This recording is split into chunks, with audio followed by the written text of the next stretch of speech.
ಮಳೆಗಾಲ ಶುರುವಾದ್ರೂ ಇನ್ನೂ ರಸ್ತೆ ಗುಂಡಿಯನ್ನ ಮುಚ್ಚಿಲ್ಲ. ಜೂನ್ 30ರೊಳಗೆ ರಸ್ತೆ ಗುಂಡಿಗೆ ಮುಕ್ತಿ ಸಿಗೋದು ಬಹುತೇಕ ಡೌಟ್. ಮಳೆ ಶುರುವಾಗ್ತಾ ಇದೆ. ಬೆಂಗಳೂರಿನಲ್ಲಿ ಮಳೆ ಆಗಿಬಿಟ್ರೆ ಕಂಪ್ಲೀಟ್ ಆಗಿ ತುಂಬಿಕೊಳ್ಳುತ್ತೆ. ಎಲ್ಲಿ ರಸ್ತೆ ಇದೆ, ಗುಂಡಿ ಇದೆ ಗೊತ್ತಾಗೋದೇ ಇಲ್ಲ. ಜೂನ್ 30 ಒಂದು ಗಡಿ ಕೊಟ್ಟಿದ್ರು, ಅಥವಾ ಅಷ್ಟರಲ್ಲಿ ಮುಗಿಸಬೇಕು ಅಂತ. ಆದರೂ ಕೂಡ ಮುಗಿದೇ ಇರೋದು ಗೊತ್ತಾಗ್ತಿದೆ. ಬೆಂಗಳೂರಿನ ಪ್ರಮುಖ ರಸ್ತೆಗಳಲ್ಲಿ ಬಾಯಿ ತೆರೆದು ಕಾಯ್ತಾ ಕುಳಿತುಕೊಂಡಿವೆ ಗುಂಡಿ. ಸಣ್ಣ ಪುಟ್ಟ ಗಲ್ಲಿಗಳ ರಸ್ತೆಗಳ ಸ್ಥಿತಿಯೂ ಕೂಡ ಅಧ್ವಾನಕ್ಕೆ ತಲುಪಿದೆ. ಪ್ರತಿನಿತ್ಯ ಓಡಾಡೋ ವಾಹನ ಸವಾರರಿಗೆ ನರಕ ಯಾತನೆ ಇದು. ಶೇಷಾದ್ರಿಪುರಂ ರಸ್ತೆಯಲ್ಲೂ ಗುಂಡಿಯ ಗಂಡಾಂತರ ತಪ್ಪಿದ್ದಲ್ಲ ಅಂತ. ರಸ್ತೆ ಒಂದು ರೀತಿ ರಸ್ತೆ ಅನ್ನೋದಕ್ಕಿಂತ ಹೆಚ್ಚಾಗಿ ರಸ್ತೆಯಲ್ಲಿನ ಗುಂಡಿಗಳು ಆಗಾಗ ಸೌಂಡ್ ಮಾಡ್ತಾನೆ ಇರ್ತವೆ. ಈ ಹಿಂದೆ ಕೂಡ ಕೃಷ್ಣ ಬೈರೇಗೌಡರು ತರಾಟೆಯನ್ನು ತೆಗೆದುಕೊಂಡಿದ್ರು ಅಧಿಕಾರಿಗಳಿಗೆ. ಅದೇನು ರಾಕೆಟ್ ಸೈನ್ಸ್, ಅಷ್ಟೊಂದು ಟೈಮ್ ಬೇಕಾ? ನೀವು ಗುಂಡಿಯನ್ನ ಮುಚ್ಚೋದಲ್ಲಿರಲಿ, ಗುಣಮಟ್ಟದ ರಸ್ತೆಗಳನ್ನು ಮಾಡೋದಕ್ಕೆ ಗಮನ ಹರಿಸಿ ಅಂತ. ಈಗ ಮತ್ತೆ ಮಳೆಗಾಲ ಶುರುವಾಯಿತು ಅಂತ ಹೇಳಿದ್ರೆ ರಸ್ತೆಯೊಳಗಿದೀವಾ, ಕೆರೆಯಲ್ಲಿದೀವಾ ಗೊತ್ತಾಗೋದಿಲ್ಲ. ಬಹಳಷ್ಟು ಅವಘಡಗಳು, ಅಪಘಾತಗಳು ಕೂಡ ಸಂಭವಿಸ್ತಾ ಇರುತ್ತೆ. ಈ ಕುರಿತು ನಮ್ಮ ಪ್ರತಿನಿಧಿ ಸುಷ್ಮಿತಾ ಪೂಜಾರಿ ಪವರ್ ಟಿವಿ ಒಂದು ಪ್ರತ್ಯಕ್ಷ ವರದಿಯನ್ನ ಕೊಟ್ಟಿದ್ದಾರೆ, ನೋಡ್ಕೊಂಡು ಬನ್ನಿ. ಬೆಂಗಳೂರಲ್ಲಿ ಪ್ರತಿನಿತ್ಯವೂ ಕೂಡ ಸದ್ದು ಮಾಡುವಂತಹ ಒಂದು ವಿಚಾರ ಅಂತ ಹೇಳಿದ್ರೆ ಅದು ರಸ್ತೆ ಗುಂಡಿ. ಈ ಒಂದು ರಸ್ತೆ ಗುಂಡಿಯಿಂದಾಗಿ ಬೆಂಗಳೂರಿನ ಮಾನ ಮರ್ಯಾದೆ ವಿದೇಶಿ ಮಟ್ಟದಲ್ಲೂ ಕೂಡ ಹರಾಜಾಗಿದೆ. ಆದ್ರೂ ಕೂಡ ಎಲ್ಲೋ ಒಂದ್ ಕಡೆ ಬಿಬಿಎಂಪಿಯಿಂದ ಜಿಬಿಎ ಆಗಿ ನಮ್ಮ ಅಥಾರಿಟಿ ಬದಲಾದ್ರೂ ಕೂಡ ಬೆಂಗಳೂರಿನ ಪರಿಸ್ಥಿತಿ ಮಾತ್ರ ಬದಲಾಗ್ತಾ ಇಲ್ಲ. ಸದ್ಯ ನಾನು ಇವಾಗ ಶೇಷಾದ್ರಿಪುರಂ ಅಲ್ಲಿರುವಂತಹ ರಸ್ತೆ ಒಂದರಲ್ಲಿದ್ದೀನಿ. NS ಅಯ್ಯಂಗಾರ್ ರಸ್ತೆ ಇದು. ಈ ಒಂದು ರಸ್ತೆಯ ಪರಿಸ್ಥಿತಿಯನ್ನು ನೀವು ಕೂಡ ಗಮನಿಸಬಹುದು.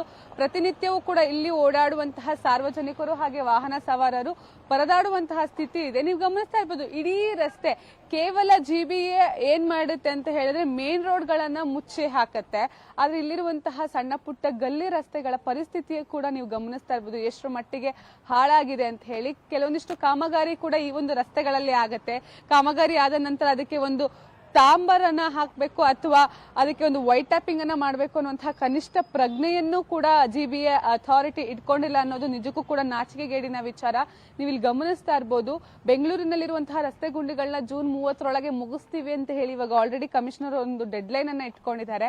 ಇನ್ನ ಕೇವಲ ಇರುವಂತಹದ್ದು 7 ರಿಂದ 8 ದಿನಗಳು ಅಷ್ಟೇ. ಕೇವಲ ಒಂದು ವಾರದಲ್ಲಿ ಬೆಂಗಳೂರಿನ ರಸ್ತೆ ಪರಿಸ್ಥಿತಿ ಬದಲಾಗುತ್ತೆ ಅನ್ನೋದು ದೊಡ್ಡ ಕ್ವೆಶ್ಚನ್ ಮಾರ್ಕ್ ಆಗಿದೆ. ಯಾಕಂತ ಹೇಳಿದ್ರೆ ಈ ಹಿಂದೆ ಇದ್ದಂತಹ CM ಸಿದ್ದರಾಮಯ್ಯ ಅವರು ಕೂಡ ಸಾಕಷ್ಟು ಡೆಡ್ ಲೈನ್ ಗಳನ್ನ ಕೊಟ್ಟರು. ಅದಾದ ಬಳಿಕ DCM DK ಶಿವಕುಮಾರ್ ಅವರು ಕೂಡ ನಗರಾಭಿವೃದ್ಧಿ ಸಚಿವರಾದಂತಹ ಸಂದರ್ಭದಲ್ಲಿ ಕೂಡ ಸಾಕಷ್ಟು ಡೆಡ್ ಲೈನ್ ಗಳನ್ನ ಕೊಟ್ಟರು. ಆದ್ರೆ ಈಗ ಅವರು CM ಆಗಿ ಕೂಡ ಬದಲಾಗಿದ್ದಾರೆ, ಅಧಿಕಾರವನ್ನ ಸ್ವೀಕರಿಸಿದ್ದಾರೆ. ಆದ್ರೂ ಕೂಡ ಎಲ್ಲೂ ಕೂಡ ಬೆಂಗಳೂರಿನ ಪರಿಸ್ಥಿತಿ ಮಾತ್ರ ಬದಲಾಗ್ತಾ ಇಲ್ಲ.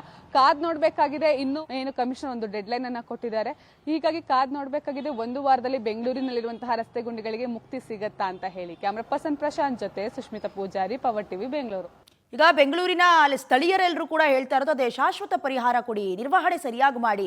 ಈಗ ಮಳೆಗಾಲ ಶುರುವಾಗುತ್ತೆ, ಅಲ್ಲಲ್ಲಿ ಗುಂಡಿ ಬಿದ್ದಿರುವ ರಸ್ತೆಗಳಲ್ಲಿ ಹೇಗೆ ಓಡಾಡೋದಕ್ಕಾಗತ್ತೆ? ವಿದ್ಯಾರ್ಥಿಗಳು ಸೇರಿದಂತೆ ಬೇರೆ ಗರ್ಭಿಣಿ ಸ್ತ್ರೀಯರು ಅಥವಾ ವೃದ್ಧರು ಓಡಾಡೋದಕ್ಕೆ ಬಹುತೇಕ ಕಷ್ಟವಾಗುತ್ತೆ ಅನ್ನೋದಾಗಿ ಈಗಾಗಲೇ ಬಾಯಿ ತೆರೆದು ಕುಳಿತುಕೊಂಡಿದೆ ಗಂಡಾಗುಂಡಿ ಅಂತಾನೆ ಹೇಳಬೇಕು. ಸದ್ಯ ಸಣ್ಣ ಪುಟ್ಟ ಗಲ್ಲಿಗಳಲ್ಲೂ ಕೂಡ ರಸ್ತೆಗಳ ಸ್ಥಿತಿ ಅಧ್ವಾನವನ್ನ ತಲುಪಿದೆ.